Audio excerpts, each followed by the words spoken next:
এই সম্মান পিতার কাছ থেকে সন্তানরে আলাদা করে ফেলে, সেই সম্মানের কোনো প্রয়োজন নাই।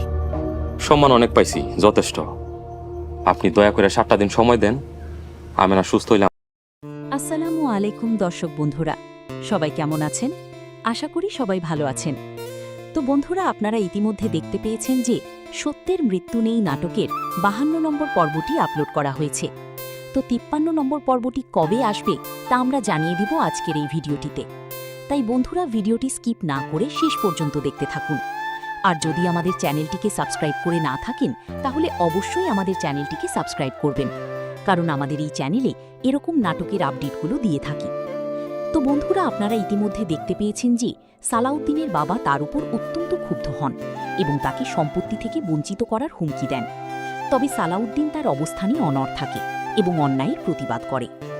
এরপর তার বাবা পরিবারের সবাইকে নির্দেশ দেন যেন কেউ সালাউদ্দিনের সাথে যোগাযোগ না রাখে এবং তাকে বাড়ির প্রধান ফটক ব্যবহার করতেও নিষেধ করা হয়।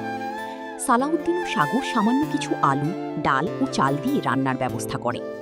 আগামীকাল কিভাবে চলবে তা নিয়ে সাগর চিন্তিত হলেও সালাউদ্দিন আল্লাহর উপর পূর্ণ ভরসা রাখে। সালাউদ্দিনের ছোট ভাইয়ের স্ত্রী মিম শ্বশুরবাড়ির এই দমবন্ধ করা পরিস্থিতি সহ্য করতে না পেরে বাপের বাড়ি চলে যায় এবং তার মায়ের কাছে সালাউদ্দিন ও আমিনার উপর হওয়া অন্যায়ের কথা খুলে বলে। সালাউদ্দিনের বিরুদ্ধে ষড়যন্ত্র করে প্রতিবেশীরা তার বাবার কাছ থেকে টাকা হাতিয়ে নেয়। অন্যদিকে বনের মধ্যে দাঁড়িয়ে সালাউদ্দিন কান্নায় ভেঙে পড়ে এবং এই কঠিন পরিস্থিতি থেকে উত্তরণের জন্য আল্লাহর কাছে সাহায্য চায়। রাতের বেলা জহির, শাহানার স্বামী, খারাপ উদ্দেশ্যে আমিনার ঘরে প্রবেশ করে।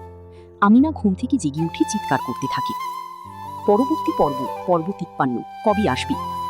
ভিডিও শেষের টিজার অনুযায়ী সত্যের মৃত্যু নেই নাটকের পরবর্তী পর্ব 53 আগামী 3 জুন দুপুর 3টায় মুক্তি পাবে।